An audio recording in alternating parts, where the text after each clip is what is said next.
This is Ian Jenkins, and you're watching the Break It Down show.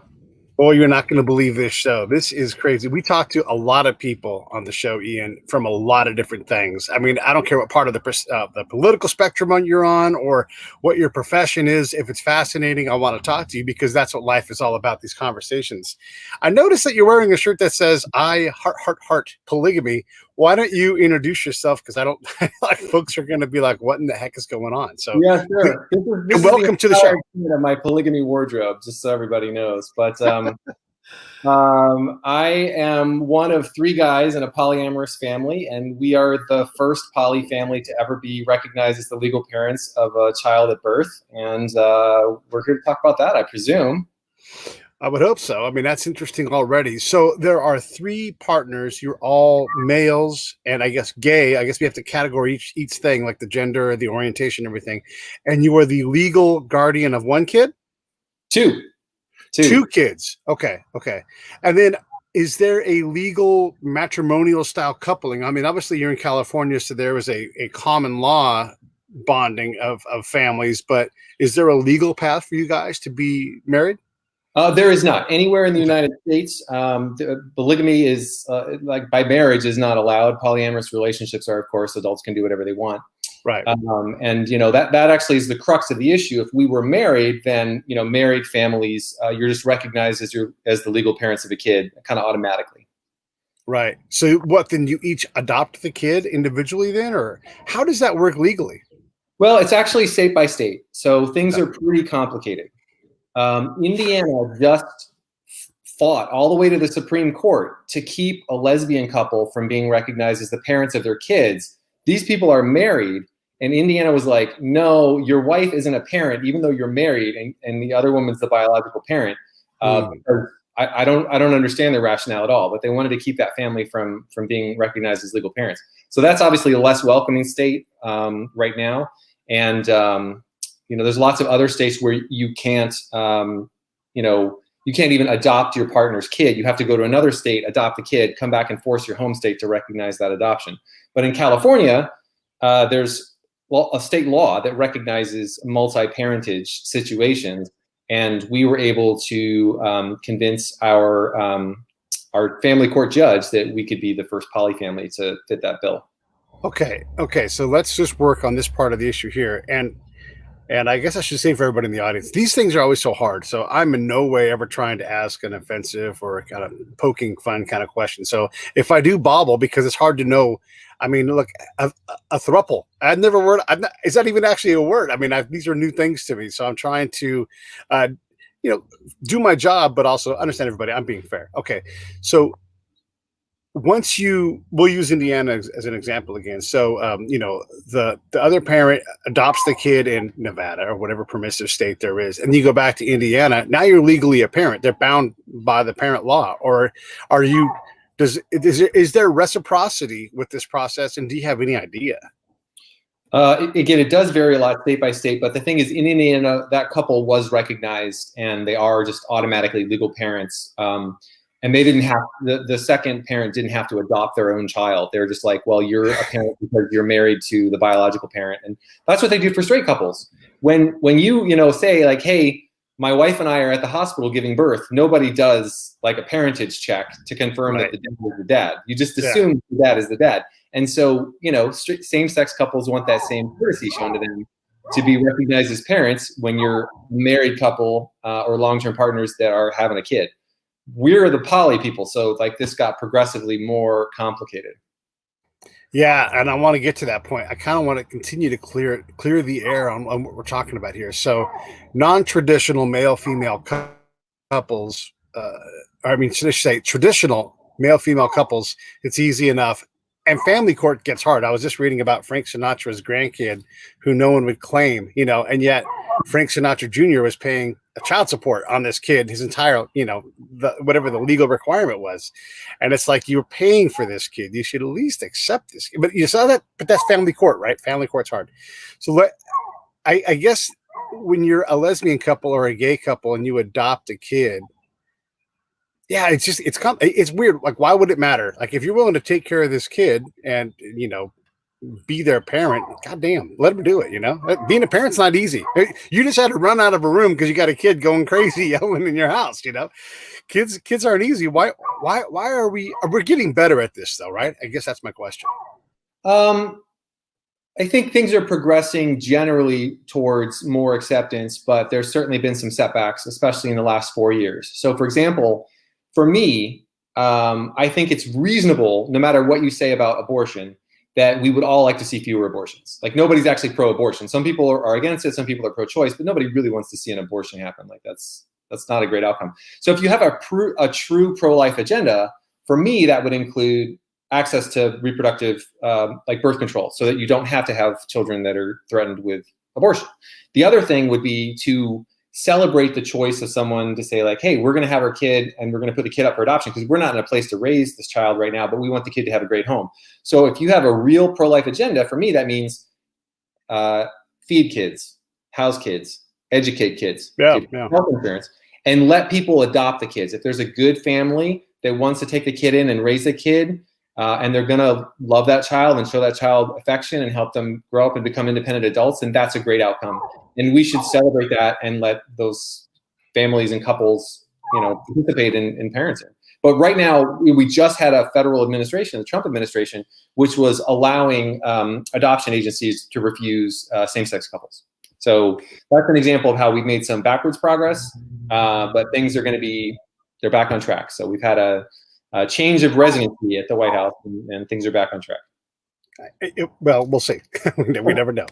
It wouldn't be the first. It's going to be fixed. It wouldn't be the first time there was some duplicitous, you know, from the White House. Okay, so the other thing I wanted to ask about is when you guys decided to get together and be a recognized throuple, and that, am I saying it right? Throuple?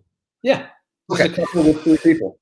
How does that work? I mean, I get it. You guys all love each other and you want to be in a family together, and I have no problem with that. But how do you guys even sort that out? Like, what does this mean? Like, we know the rules when you ask someone to get married, you get on your knee and then all the party and everything else. But how do you guys sort this out? Because there's not much of a roadmap for 3 people being in a permanent adult relationship and raising a family.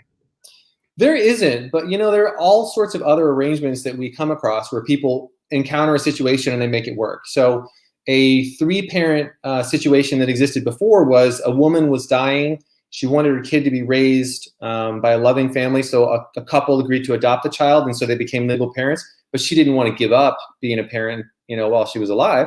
So for the rest of her life, the kid had 3 parents. Now, and nobody has a roadmap for that, but that was what was in the kid's best interest, and everyone recognized that, and so the court allowed it, and they moved ahead doing that. Relationship-wise, you know, it's obviously off the beaten path, but the idea that we, you know, have to be in monogamous couplings and that's the only pathway, that's actually just sort of our culture. That's what we've been taught. We've been taught that you should be really jealous and upset if your partner's interested in someone else, especially if they have, you know, actually contacted someone else. But that's not really universal. That's not how traditional human cultures worked. And I don't think that it's human nature to be monogamous your entire life. We used to say you got one partner, that was it.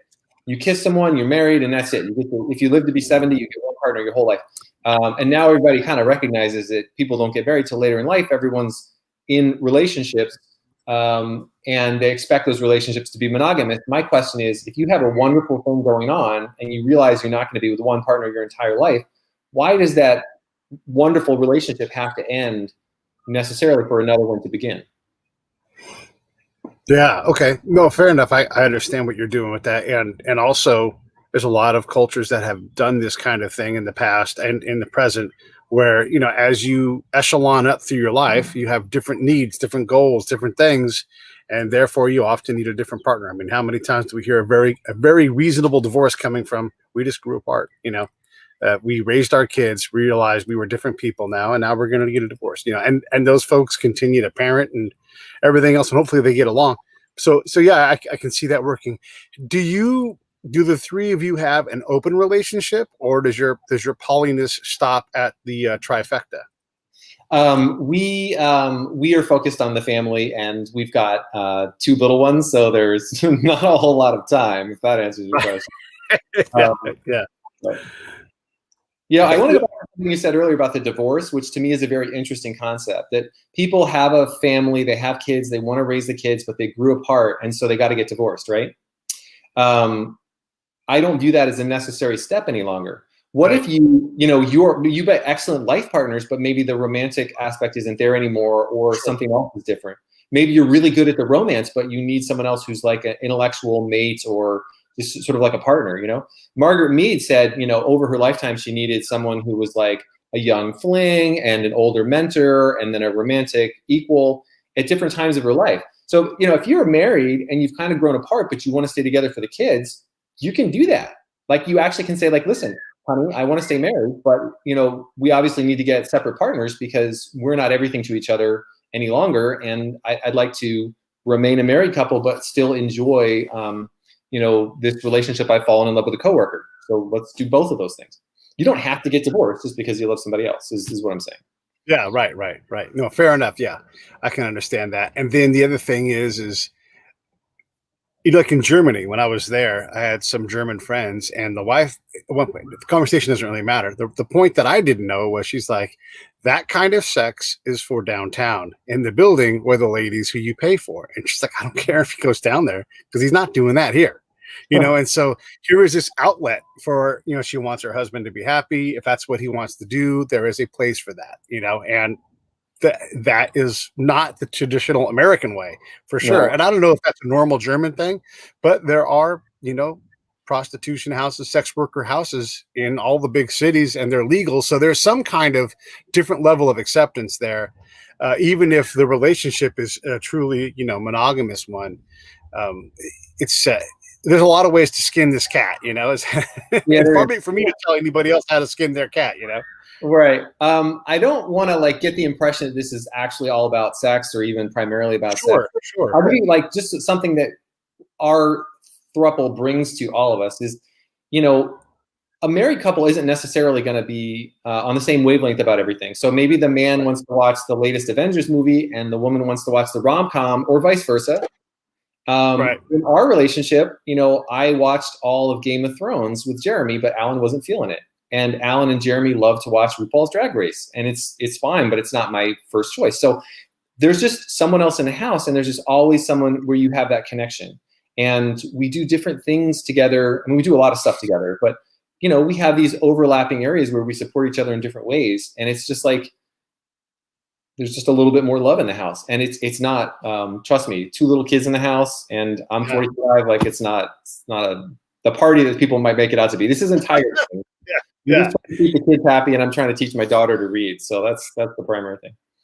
Okay, I want to back up to the court, because there's an aspect of this. So if I'm a judge and I'm looking at you fellas, and you're pitching me this idea of this 3-person couple, I get it. Don't want to stand in your way, but I'm desperate to understand how you're not going to fail these kids. This is not something, as a judge, I have a precedent to work off of. And so I'm trying to figure out, are you guys in this for 20 plus years, or am I going to see a broken family back in front of me in 2.5? Because, as a family court judge, that's a lot of what you see. So what do you have to do to show that judge that you guys are at least worthy of the shot that anybody else would be, in the similar situation where you're bringing kids into a mixed family? Yeah. Well, so the first thing you raise is the question of, could this relationship end? And the second part is the precedent. So very, very different issues to deal with. First thing is, you can get married. You can do the Britney Spears marriage, where it's 36 hours.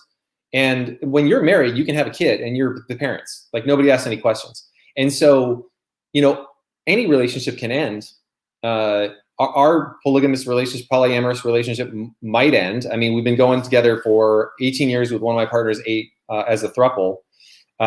So we're doing pretty well, but it could end. That's true. But any relationship can end.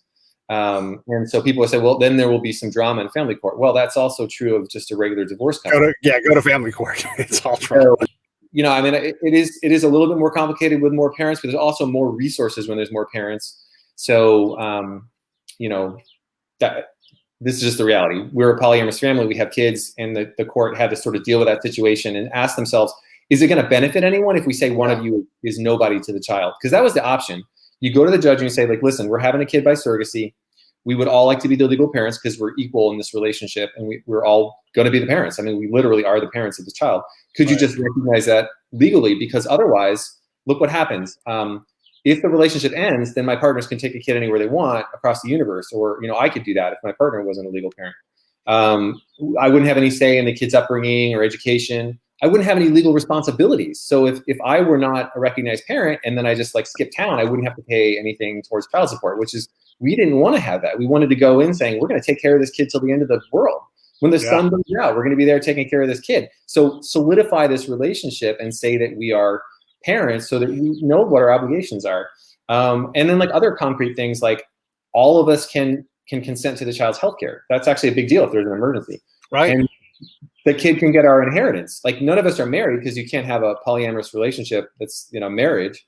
And so if I had been killed and I weren't a parent, then my pension would have just evaporated. And now it goes to my kids. So like these are concrete benefits. We weren't doing it just to say like, hey, we've got the parentage, we have a birth certificate. We did it to protect our children. Yeah, so that's wonderful. Like the relationship might end. Yeah, that's true.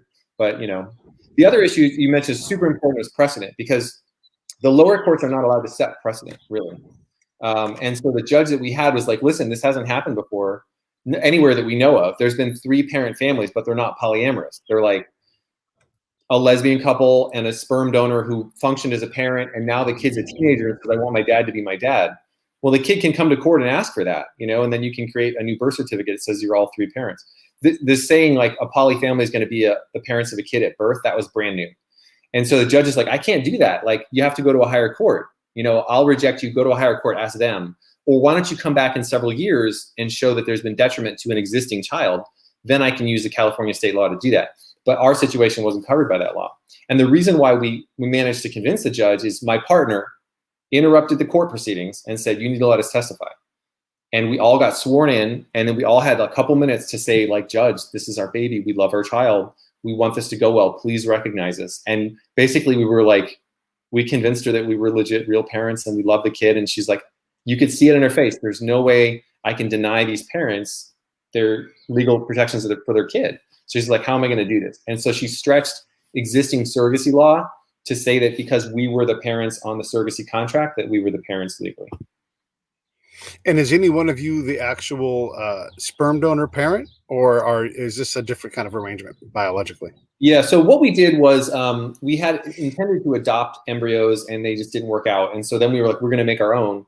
When we collected eggs, we each did like a third fertilization. So my 2 partners got a third, I got a third, and we just sort of see what we got. We decided that we wanted to have a girl first. We thought that they would be more responsible and smarter and mature faster. Probably true. I have a girl and a boy now. I can tell you it's absolutely true. Any parent can tell you that. So we wanted to say, we said like, listen, we're just going to pick the healthiest female embryo. And that's what we did. And that's my child Piper. So she was the first. And then Parker was, 2 years behind her.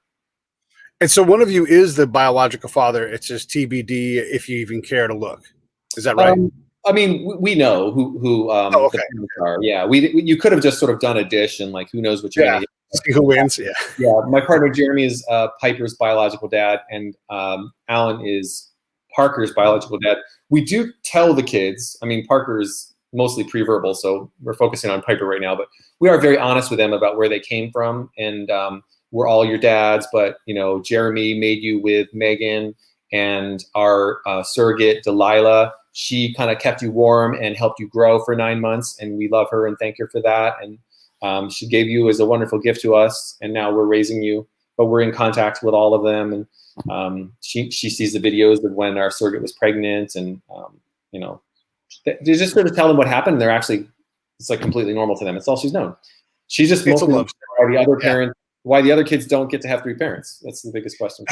Right. And listen, as a parent, and I was gone a lot, so my ex-wife, and we get along great, she had to do all the work. So imagine, if there was a whole other person around to help out, and there were, always a set of arms that are free. Oh my gosh, that's the best thing ever. I mean, raising the kids. Actually, it's super easy. The first thing is we have 3 dads, right? Instead of 1, or 3 parents instead of 2. None of us were recovering from childbirth. This is a big deal. pushing out a baby is a big deal. And as soon as you're done with that, then you got to take care of a newborn infant. Like, that's really hard. But in our situation, our surrogate got to go recover, and we got to take care of the baby, and none of us are tired. None of us have to breastfeed. So it's not like there's only one person that can be up at 2 a.m. So we just, trade in and out. And we even had our egg donor, Megan, there with us. So we actually had 4 parents, and then most of the time, like a grandparent around. Like, nobody was ever tired with the newborn baby. It's actually amazing. And then what about Megan's role then? I mean, is there room for her in this relationship? I mean, because one of the things we understand is that having both the parents, male and female there, has a dramatic impact on the success of the kid. I'm not saying that you guys can't raise a kid fantastically, but how do you fulfill that female requirement that, you got your dudes? And how do you account for that? Or do you just bring in, Megan as a substitute, lady, and she does her job? Yeah, I mean, personally, I'm not really sure there is any evidence that there needs to be a male and a female presence in a family. We know that some single parents can raise a kid great. We know that gay families raise kids great. There is probably some difference. Like, there are things that are just it's handy to have a female there to sort of explain things like the female reproductive system and periods when they come. But, while I could do that, we're going to have Megan and our surrogates still involved. And our family has like 100 women that we love that are eager to step into that role and talk to the kid about sex or reproduction if our child wants to talk to another woman about that. So there's plenty of female energy around, and they're not lacking in that. But there's other advantages to having like a 3-dad situation. So one is, you get raised in some families and you might think it's the dad's job to work and it's the woman's job to make food or something. And that can limit the growth of a child. So we want our kids to know that they can be whatever they want to be. So if Piper wants to be a senator, or Parker wants to be a school teacher or a nurse, or, you can do what you want. And here's the proof, is that all they see are men doing cleaning, taking care of the little brother, making dinner. Like, you can see that, like, there aren't gender roles here because there isn't another gender. And when Megan is visiting, she recently visited for 2 months, we all pitch in and help out. And so the kids see that, and I think that's good for them. It sounds like, a family. It is a family. It's not a traditional family. The thing that is most important about this is, like, when you come to our house and you watch us interact with the kids and make dinner and sit down and stuff, the strangest thing about us is not that we have 3 dads. Like, it's actually, as soon as you get over the fact that there's one more person, it's like incredibly normal and domestic here. The strangest thing about us is, like, our kids don't even know what juice is, and they haven't watched television. Like, that's probably it's stranger. Like, once you get to know us, they're like, some people are like, how on earth does your kid not watch television? Like, what are you talking about? Yeah. No, that's great. And just the disclaimer thing, because I'm asking a lot of these kind of questions that explore, but it's because I'm trying to help answer some of these questions that a lot of people are just going to have automatically. So, we're kind of just backing up and doing this. By the way, everybody should know, Ian has written a book. It's a memoir, and it's 3 Dads and a Baby: Adventures in Modern Parenting. And you guys should definitely go to Amazon. It's scrolling across the bottom of the screen there. Get it on the Amazon, use that link, and that'll help us out. It's important that, one, just to hear this incredible story, but 2, also to support the show. I wanted to ask also, when we look back in time, in the 40s and the 50s, Johnny Cash and his wife couldn't get married right away because she had been divorced and had a kid, and there was all of these problems. These things are gone, right? These are, right? So why not have, like, hey, one thing that we've learned here in the U.S. is that we're not the greatest at relationship, like long-term, lifelong things. There's plenty of success stories, but there's also a lot of tragedy in there. And then you go to, like, I used to work in the Arab world. They don't get divorced like that. They're in it together, and maybe their relationship is nasty, hard business, but they don't break up. So there's a lot of ways to do this. And I think what you guys are doing is pushing the boundaries and help away, because being a parent, it turns out it's hard. And to have an extra person around in a relationship, I can totally understand, but, like, I'm at my wit's end. I have to do this. Or you're a doctor, right? You're like, my pager went off. By the way, great, you still have a pager number. Pager goes off, and you're off to go do doctor stuff. If the other parent is like, oh my God, now it's all the things you were going to do are now on that person. You still got another parent around. You still got the trusty third person to always do it. I think it's a It's a great concept, and it seems like with the long-term nature of relationship, you guys are really figuring it out. How do you guys maintain your relationships? You know, because you're a three-person thing. That means you've got two people you're always accounting for. I mean, date nights and all these things, and your parents. So how do you guys take care of one another the way you need to? Let's see if I can summarize this pretty quickly. First thing is get the kids to bed at 7:30. That's a hard and fast rule. The rest of the night belongs to the adults. And try to stay sane during the pandemic, because otherwise we would, want to like go out periodically and eat at a restaurant or something. But yeah, I mean, it's just you do a date night, but there's 3 people instead of 2. The other thing is like, this is not universal, and I'm not saying that people can just turn a switch off, but I'm not really a jealous person. I don't go to Facebook and see somebody else's vacation and get upset about that. Like if I want to go, I'll go. If I can't, I can't. It doesn't bother me. So if my partners want to go out and do something and I'll stay home and watch the kids, I'm actually completely fine with that. There's a joy for me in seeing them go do something that they like. And, we don't want to do all the same stuff. And so, it sometimes works out really well. So my partners were just up at a cabin in Big Bear, and they got some time off, and I got some like quality dad time with the kids, and they got to have like this little miniature vacation, and I got like parenting time, which, solo parenting, there's a little bit more work, but I enjoyed it. So, I just let them go out. It sounds like it sounds like a regular relationship where you're finding time for, ladies night, guys night, whatever. Like my girlfriend and I just did a 1-day getaway to Palm Springs. You do these things to maintain, and that's what you guys do. There's the big thing that's different is there's got to be extra communication, because there's multiple relationships. So with 2 people, there's one relationship. But now there's you have relationships with 2 people, and they have a relationship. And so now there's like 3 instead of 1. You also have to think about, like, as we're functioning as a whole triad. So some of the stuff that polyamorous people have to think about is, this happened for us, people don't necessarily catch feelings at the same rate. And so when we started dating, we had to make sure that everyone felt comfortable. That nobody was like, I love you, but not you, or I love you both, but you guys don't feel it back. Like that can be an awkward situation. So again, talk, communicate, and take it easy. There's no rush. Were you guys all aware that you were open to a polyamorous relationship as you were evolving, or was this something that you had to each individually discover and become okay with? I mean, long story short, it was kind of my recommendation that we consider doing this. Okay. And it was a bit of a stretch for my longer term partner, and it was also a stretch for when I met Jeremy. I got to know Jeremy, and I was like, "Oh, would you be interested in meeting my partner?" And he's like, "Wait, I thought you were, single." And I was like, "Yeah, I am in a relationship, but we would consider the possibility of dating someone else if it was a good fit." And he's like, "Oh, that's not for me." And I'm like, "No problem. I actually am like delighted to have another responsible, kind, funny, interesting, talented, professional friend. Would you like to just hang out?" And so I had lunch with him, and then I brought him home for dinner, and we just hit it off. Like, we spent the next 7 evenings together hanging out and having fun and laughing. And, I don't know, it worked out. How did you develop this, this very, I guess, open mind about relationships? It's one thing to have all this stuff down, but at some point you had to sort of sort it out yourself. When did you and how did you get to that point? Well, I think many of us don't feel like we're lifelong monogamous inside. And we don't talk about that so much, but I think like a lot of people, if you ask them on a survey or you're talking to them in a scenario where their spouse is not present, people will say that naturally they understand the desire to have more than one partner. And this is actually like well-researched, it's pretty common, and it's also true for like most other mammals. It's kind of how we're wired.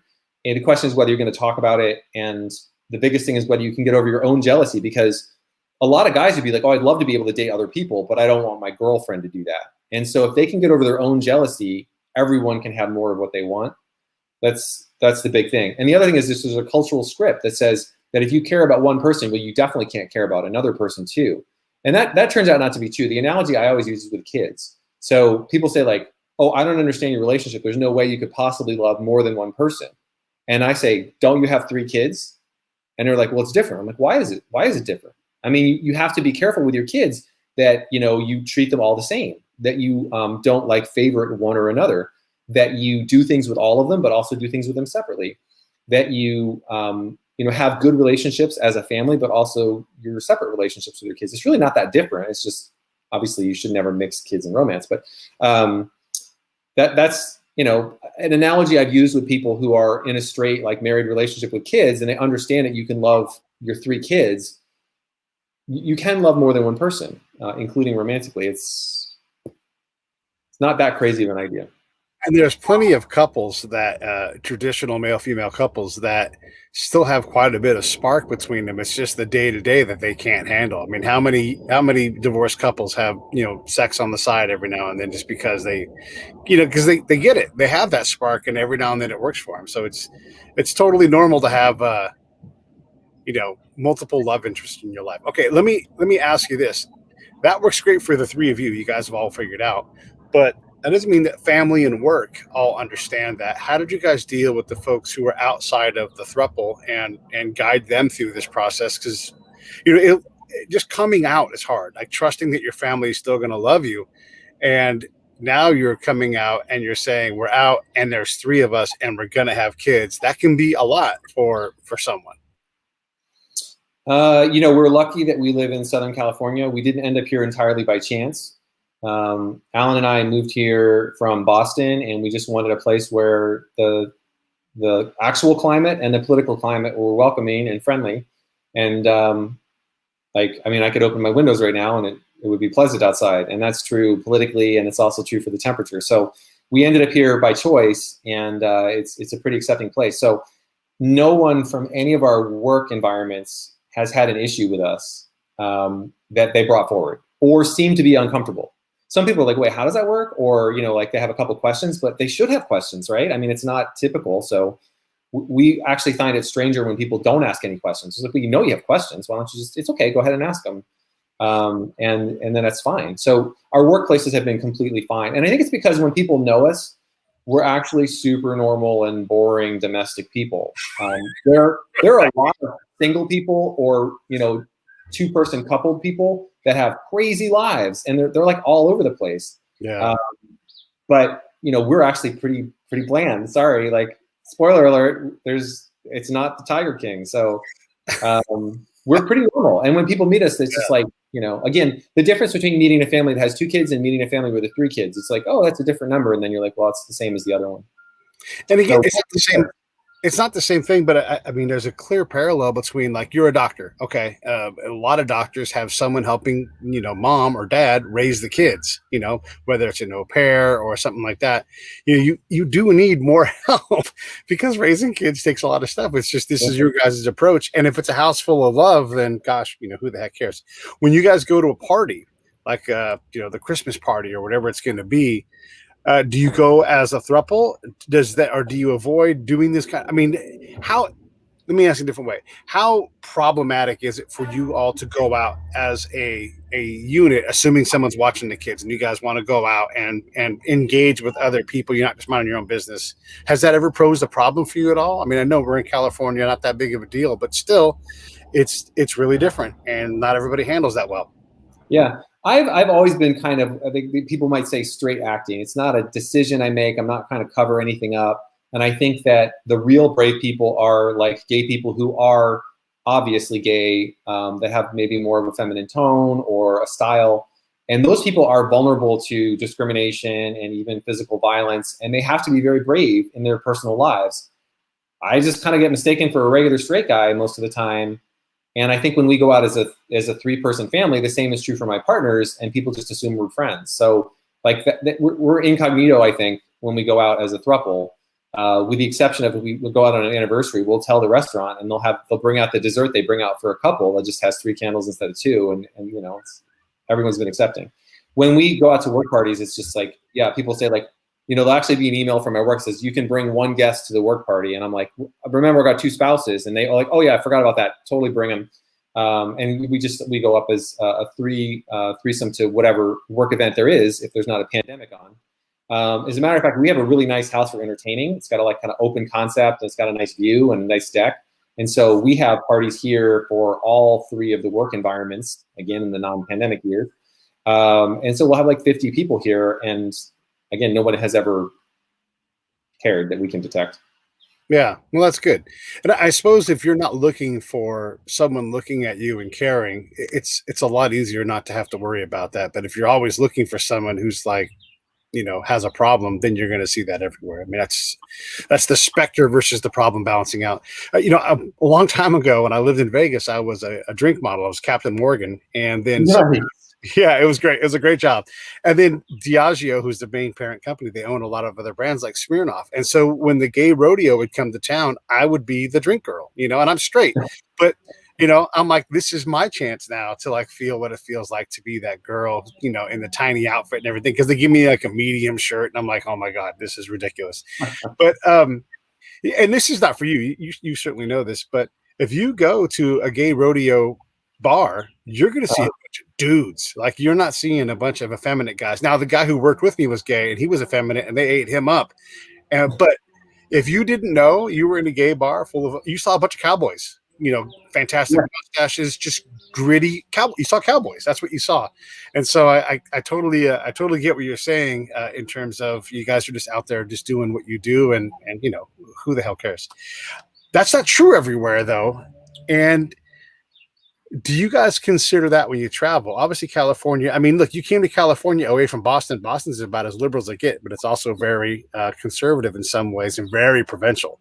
So, do you guys consider that when you travel, or do you go to places where it's like no one's going to care here? I mean, how much planning does that require for you guys, if and when you get vacations as parents of young kids? The shirt is a special treat for you, Pete. So like pretty much people don't know. Like when the thing that's in like the first chapter of the book is like we take our newborn baby out to Costco.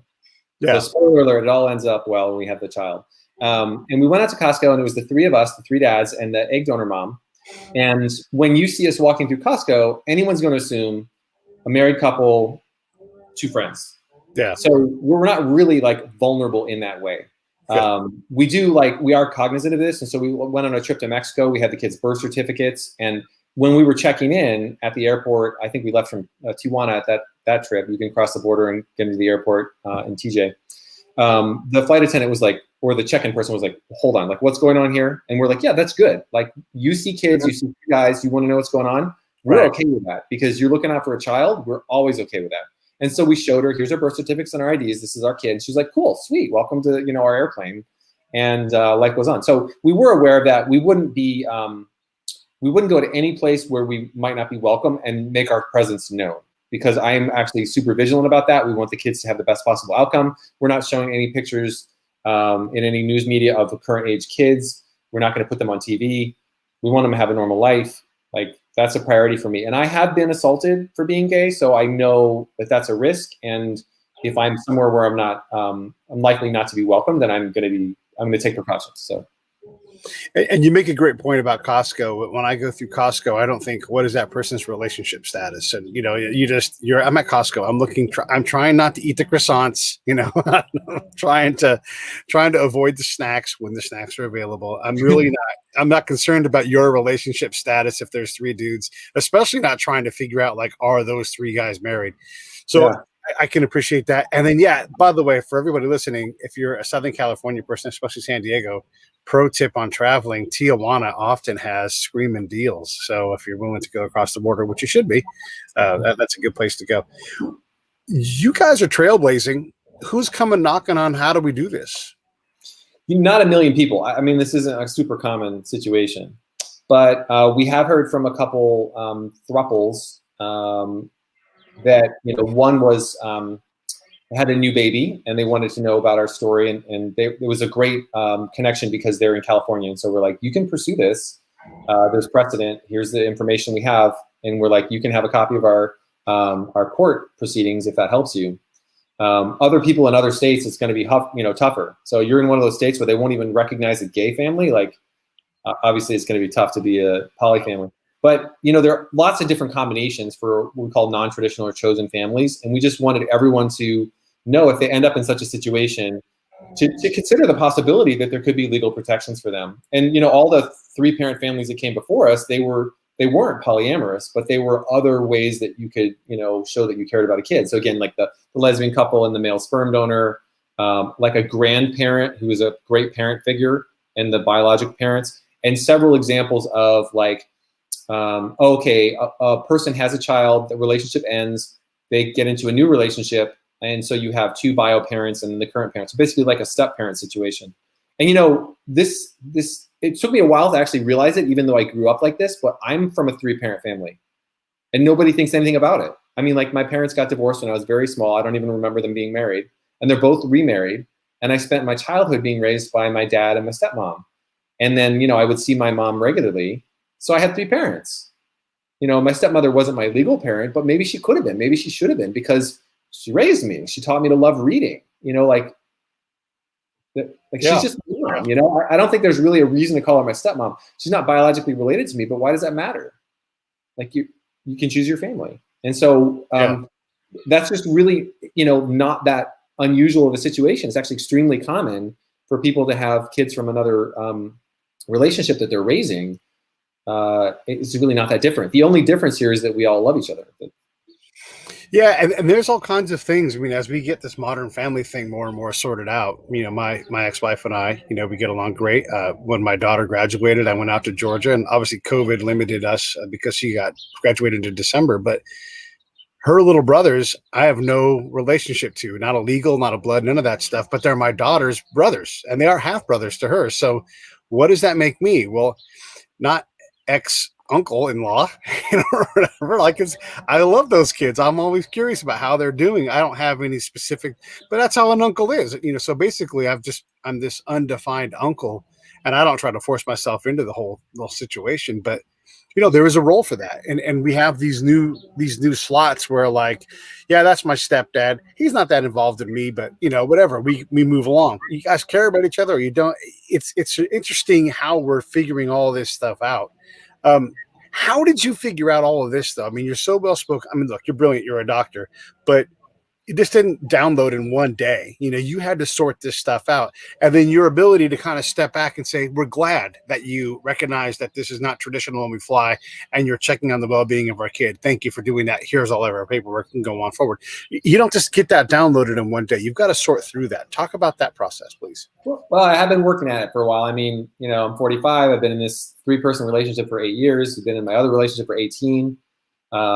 You know, I've always been someone who's a little bit of a nester. My first relationship with a guy, first guy that I kissed, first person that he had kissed ever, we were together for 6 years. And so being good to someone and taking care of someone has been an interest of mine. Is kind of how I'm made. When I was a teenager, I dated 2 classmates in high school, female classmates. And I was like a dumb kid. I was like 15, 16, and then like, you know, like 17, 18. And, you know, I wasn't like the most amazing partner ever because they're teenagers. Like you're not that clever, right? You don't have a lot of work. But I learned things from those women, and it was incredibly helpful to me. And I recognized that. And I said, at that point, like ending high school, I want to be the best person I can be to anyone I'm in a relationship with. And I'm not always going to get there, but that's going to be my goal. And that was my model. And then when my 6-year relationship with my first boyfriend ended, I recognized basically, so he came to me and said, like, I need to date other people. I've never even kissed anyone besides you. I don't think I'm going to, you know, spend my entire life with one person. And so that was my first understanding, was like, he's not doing this to hurt me. He didn't want to do this at all, but he felt like this was his truth and he had to tell me. And so I didn't feel maligned. I mean, it was obviously sad, but I recognized that he wasn't trying to hurt me, and he did love me terribly. So I said, listen, I kept my promise, which was to be good to my partners. And I recognized that that's what he needed. And so I helped him make dating profiles. I gave him tips for dating people because he hadn't really dated anyone but me. And I kind of helped him get out there because I wanted him to be happy. And that's what you do for people you love. And then after that all happened, I just realized, like, we had a wonderful thing for 6 years. Does that necessarily need to end just because he wanted to date someone else too? Now, obviously, finding someone who's okay with that arrangement is not the easiest thing in the world to do. But like, why is that? You know, wouldn't it be actually kind of nice to meet someone and see that they're in a long-term relationship? It's kind of a sign that they have their act together and they can take care of someone. Because otherwise, you know, if you can't maintain a relationship, you could be more likely to be single. So it's, you know, think of it as like potentially like, oh, this is a sign this person is a mature, caring adult. That's kind of how I looked at it. And so those are my life experiences where it just kind of taught me maybe one beautiful thing doesn't have to end for another nice thing to begin. At the same time, some relationships are meant to end, and that doesn't mean that they failed. Again, my relationships in high school ended. My relationship with my first boyfriend ended, but they were wonderful things for me. They taught me wonderful things. They made me a better person. There was no failure in that relationship. It just, we needed to move on. So just like it sounds like you have a great relationship with your ex-wife, I think that's fantastic. I think there's a norm in America. Like, think about how many movies there are about like the exes trying to murder each other or something. Why is that? Like, why can't you part on good terms and continue to love each other and do what's best for the kids and for each other? Like, that's great. So congrats. Thanks. I think we learned from our parents, who probably should have gotten divorced a lot sooner. And we're like, we're not doing that to our kid. But yeah, you're right. We made it a goal, and we were able to follow through on it. Not everybody's as successful, but we've got a healthy relationship. And frankly, we don't have to be involved with each other enough to really be anything other than loving and patient, because our kid's in her 20s, and so our interactions are limited. But I always try to be supportive, and my ex-wife has always been the same for me. We've really worked hard on that. When you say polyamorous, I mean the gay thing, I almost want to disregard how hard that is, but I'm not gay, so I'm sure you guys have a different point of view. But we are way further down the road than we were when I was a kid. The 80s, it was a totally different thing. So we've made a lot of progress there, but it's hard. You guys are, I'm going to do quota fingers here. It's everybody listening and not watching, deviants. You guys are deviants, right? And so it's hard. People are going to reject that on the face because it's not the norm. And it doesn't appear that you have a drug problem. You're not covered in tattoos. You don't have a life history of bad decisions, and all these things. I'm being a little bit tropey and silly on purpose, but the thing is you're a doctor. And I don't know what they do, but you've got a history of making great decisions and coming through and succeeding. Why wouldn't you be a world-class parent? But that doesn't mean that you get out of that box that we initially put you in culturally, because even in California, it's like, you're what? Huh? How does that work? And so what do you want to say to someone who's struggling, with this, wherever they live? If they don't live in Southern California, maybe they live in the northern part up in Jackson, up in northern California, and this doesn't equate for them. What do you want to say to them when, if they want to give you a chance, like, I don't understand how this works? How to explain how it works? Yeah, I mean, someone who instantly puts you in that deviant box and doesn't want to let you out, and they look down in your relationship because it's not traditional. You have to deal with this at some point. You have to be tolerant enough to talk to them. So let's talk to these folks who are struggling with this concept and help them understand. And not that you haven't done that the entire show, but I mean, I think the big thing is, like, if you don't want a gay marriage, don't have one. Like, we don't need to get in each other's bedrooms and judge what they do or how they relate to other people. That's none of our business. So that's the first rule. The other thing that I like to point out is that people are like, well, you're changing marriage. Well, I guess so. I mean, we're not actually married, so we're not changing marriage, but we are changing family a little bit. There's lots of other poly people out there. They're just not that vocal because there's societal reasons for that. But think about what marriage used to be. It used to be just like you were in a relationship, and sometimes with several people, because you were in a band of like 80 people roaming through the savannah in Africa, and nobody had any possessions. There was no jealousy. Nobody was like, that's my kid, that's your kid, this is my fork. You didn't have a fork. So, you just all work together. And then we get agriculture. Agriculture, now you own land. Who's going to get the land when you die? Well, you want to know whose kids are whose kids. And so now you need to control the women. You're not allowed to have other partners because I need to know that those are my children. That was a huge change in family life in the human culture, but we think of it as the norm. It's actually not the norm, right? So then you have wives as property. Until recently, until the 90s, there were state laws in Texas and other places that said that you couldn't sexually assault your wife because you were entitled. Like, that's insane, that your wife didn't have the right to refuse. Like, you used to have wives as property.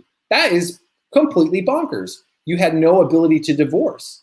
You couldn't marry someone of a different race in this country in many places. Like, all of those things were the rules, and the people who came along were the deviants who wanted to change society, but they were right. Like, sometimes you need to divorce your abusive husband. Sometimes you should always have the right to refuse sexual encounters if you're not completely on board with it. Like, those are basic understandings we have now. And that, of course, it's just racist and base and wrong on all levels to say that, interracial relationships are wrong. Like, we now know that, like, race is BS. It was made up to justify slavery. Like, I mean, it's not So, that people are like, well, you're changing marriage. Like, well, marriage has always been changing, and it's been changing for the better. So what really matters is, can you follow the golden rule or not? Fair enough. Yeah, and since when is marriage not between two people that love each other and want to? Or I'm sorry, I said this wrong. Since when is marriage not a relationship between people who love each other and want to spend the rest of their lives together? I mean, there doesn't have to be two people. So programmed to say two, I said two. I want to ask you this too. Then, do you see a future here in California where the three of you are able to create a marriage, or is that not even a fight you want to fight and you're happy with what you got? You got enough stuff on your plate. I mean, that could be the case. Let me start off by saying this may seem unrelated, but we have the most tremendous gratitude and respect for the women that helped us have this family. Like, obviously, there's no children without women involved, but we had our amazing egg donor, 2 amazing surrogates, super love them. They gave us this amazing gift. And then one of the nurses at the hospital gave us a year's supply of breast milk. Just Come on. Yeah. She's like, oh, you guys probably don't have, breasts, so you should probably take my breast milk. And we're like, what? Yes, we will do that. You're amazing. So I have tremendous respect for women. I want society to pay them the same, give them the same opportunities, let them know they can do anything they want. I've always felt that way. I feel about it super strong now that I've got a daughter. And I'm saying this because if we were to legalize polygamy, and this is a joke, sure, but if we did that legally, what we would see would be abusive women. And so I'm against that. If we got to a place where there were no fundamentalist Mormon cults where they were taking 13-year-old girls and making them marry like the church elders that are 60, and everyone got to choose their relationships without pressure, then I'd be like, great, maybe we should be able to have a 3-person marriage. But we're not there yet. And I would never want to put someone at risk of being pressured into such a situation. Basically out of respect for the health and safety of young women, like I don't think we can have a polygamous marriage right now. I don't think it's a good idea. But if we get our act together, maybe that's the future. In Islamic faith, there's polygamy is allowed, and we have freedom of religion. Does this open a doorway for that aspect of Sharia law to come in and create these a polygamous marriage? I'm not super worried about that because there's always been a religious freedom argument from think about like the polygamy inherent to the mainstream Mormon church before they reformed and got rid of it. That has never been an argument for polygamy that has been convincing in the United States, because we have other standards that determine like what you want to do. So you might have some other thing that you want to do as part of your religion, but that was never, it was kind of a deal breaker. And it's actually one of the conditions for Utah statehood that the Mormon church end polygamy. And so like, you want to be part of America, we're not having polygamy here. And the Mormon church was like, got it, we're no longer polygamous. And that was fundamental to America. Will there be pressure from different religious backgrounds for all sorts of religious freedoms in the future? I think so.